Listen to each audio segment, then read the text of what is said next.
그리스도인의 생활. 제가 성경 안에서 읽어낸 정상적인 그리스도인의 모습이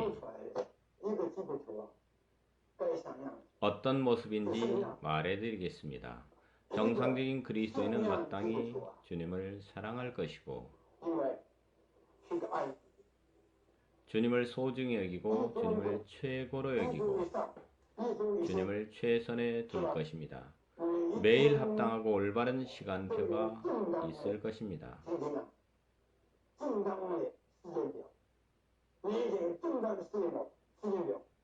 합당한 계획도 있을 것입니다. 생활이 제멋대로해서 아침 8시에 일어나도 되고 9시 반에 일어나도 되고 7시 반도 괜찮고 저녁에 퇴근하고 1시에 자도 되고 2시에 자도 되는 이러한 사람은 절대로 정상적인 그리스도인의 생활을 살 수 없습니다. 반드시 정상적인 생활을 하는 사람이어야 합니다. 정해진 시간에 자고 정해진 시간에 일어나야 합니다. 정해진 시간에 식사를 하고 정해진 시간에 일해야 합니다. 또한 모든 일을 심사숙고하고 시간 안배를 거쳐야 합니다. 여러분의 형편과 몸 상태에 따라 또는 가정의 상황에 따라 할 수 있습니다. 여러분이 매일 6시 또는 6시 반에 일어나는 것이 적당하다고 느낀다면 훈련해야 합니다. 정상적인 그리스도인이라면 매일 이렇게 하길 훈련해야 합니다. 6시 반이 아니더라도 6시 20분 혹은 6시 15분처럼 늘 그때쯤에 정해진 시간에 일어나는 것입니다.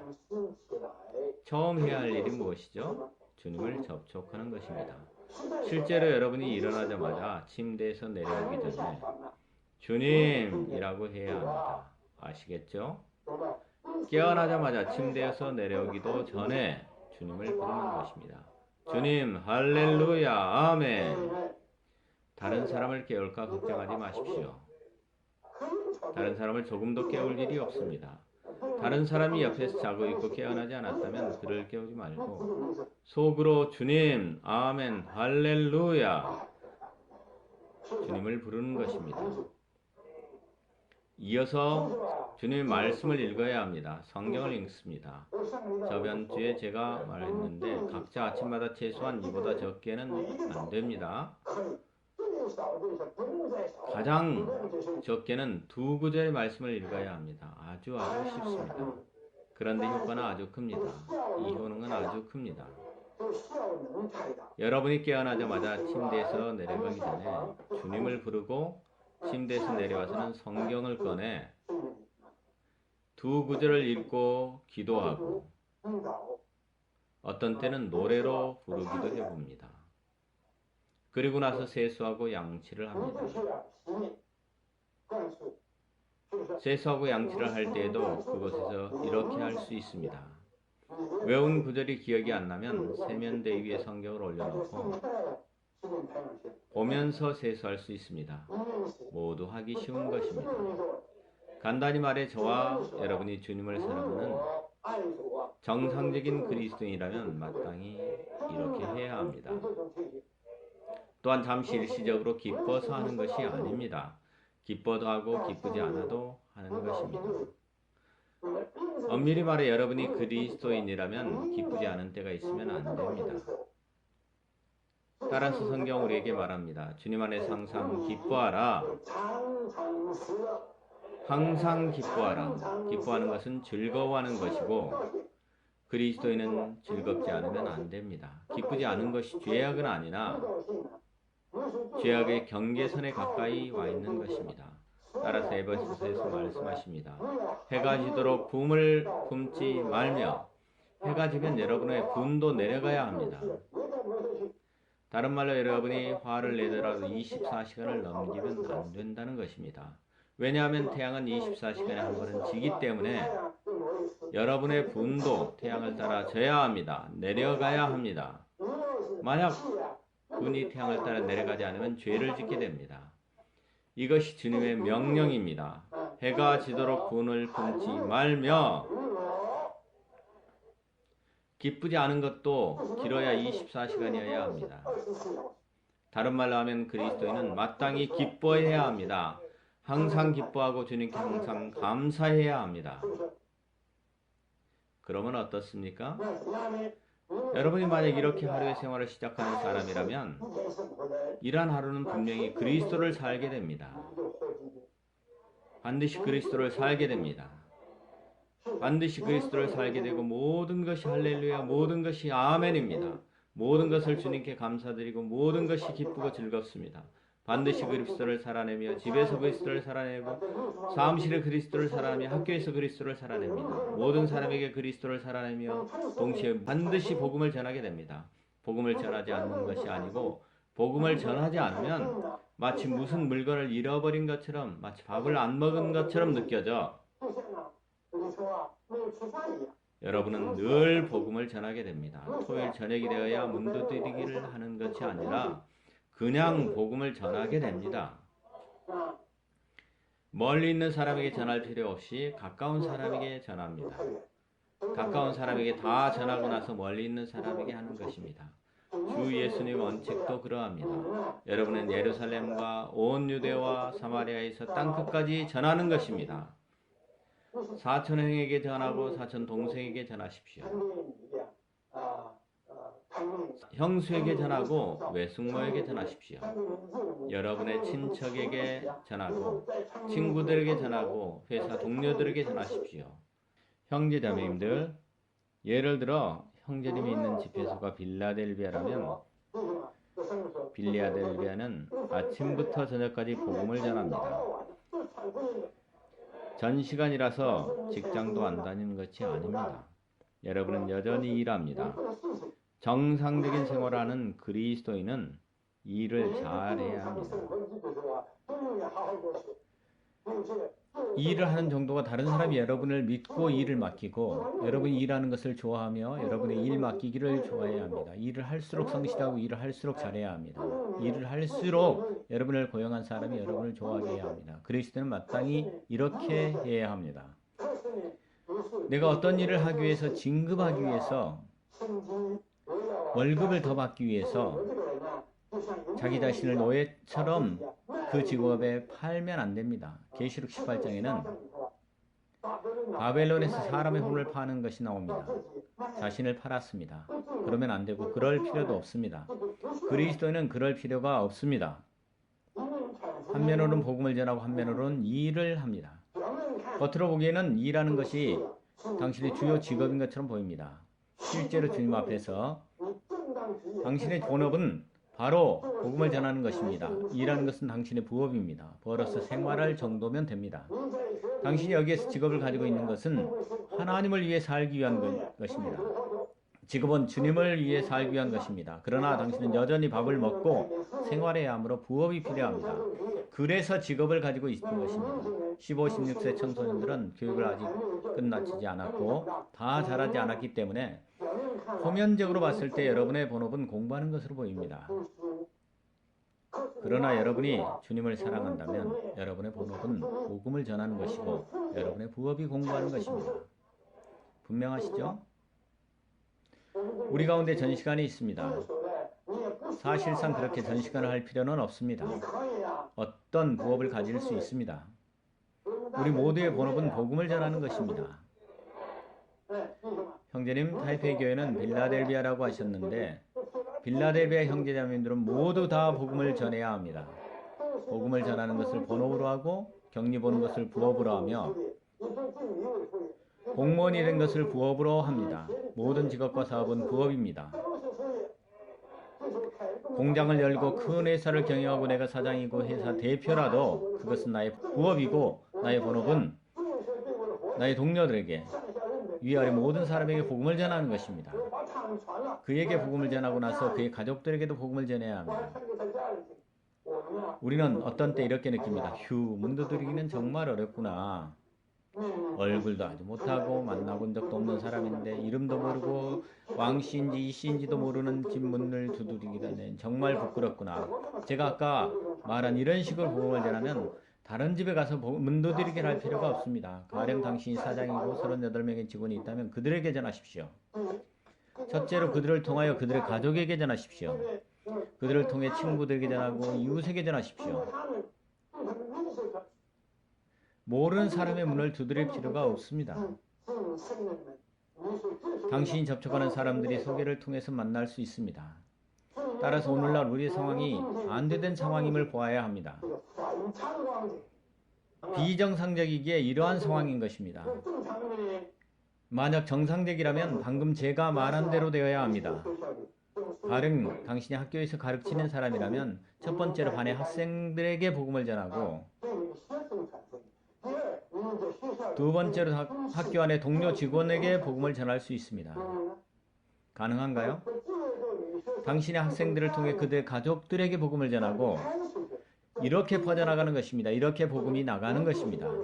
당신이 직원이라도 복음을 전할 수 있습니다.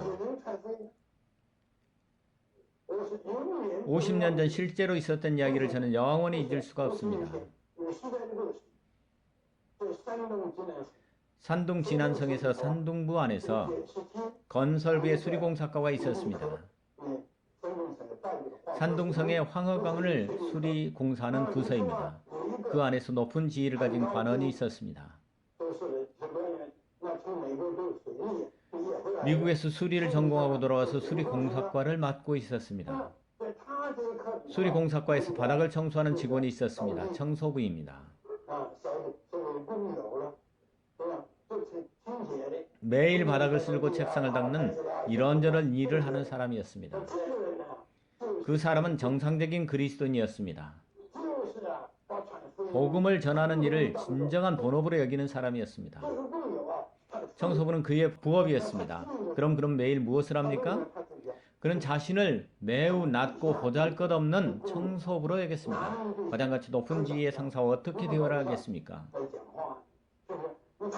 그럼 그는 어떻게 했겠습니까? 매일 아침 청소를 할 때 일찍 가서 책상과 의자를 닦고 복음지를 책상 위에 잘 놓고 그 위에 어떤 물건으로 잘 눌러 놓았습니다. 미국에서 유학하고 온 건설부 고위직에서 일하는 사람이 와서 보고는 화가 났습니다. 내가 미국에 있을 때에도 복음을 들었는데 이런 것 정도 모를까봐 복음지를 폐유지함에 탁 내팽개쳤습니다. 그도 알고 있었습니다. 나중에 그 폐유지함을 비울 때 복음지가 그 안에 있는 것을 보게 될 줄 알고 있었습니다. 둘째 날 아침 형제는 낙심하지 않고 여전히 그렇게 복음지를 놔두었습니다. 복음은 그의 본업이었고 청소부는 부업이었습니다. 매일 계속 이렇게 했습니다. 저도 그가 얼마나 했는지 모릅니다. 그 후에 그 고위직 사람이 구원받았습니다. 제가 그를 만났습니다. 그가 저를 초청하여 식사를 대접하며 이 이야기를 저에게 알려주었습니다. 형제님이 꾸준하게 계속 언제까지 했는지는 모르지만 어느 날입니다. 잘 들어보십시오. 저는 그 청소부 형제님의 복음지를 그 위에 놔두었을 뿐만 아니라 그 사람을 위해 분명히 기도했을 것이라고 믿습니다. 그러던 어느 날 갑자기 그의 생각이 바뀌었습니다. 그가 말했습니다. 분명히 무슨 사정이 있을 것이다. 그렇지 않으면 매일매일 하루도 빠짐없이 복음지를 여기에 둘 일이 없다. 분명 무슨 사연이 있을 것이다. 내가 나의 부인과 같이 그 사람을 방문해 봐야겠다. 그의 집에 가서 보니 간단히 말하겠습니다. 그가 가서 믿게 되었습니다. 그가 집에 가서 보니 형제님과 부인은 모두 주님을 사랑하고 그의 가정생활에서 부부의 모습이 이 건설부에서 일하는 사람은 미국에서 유학하고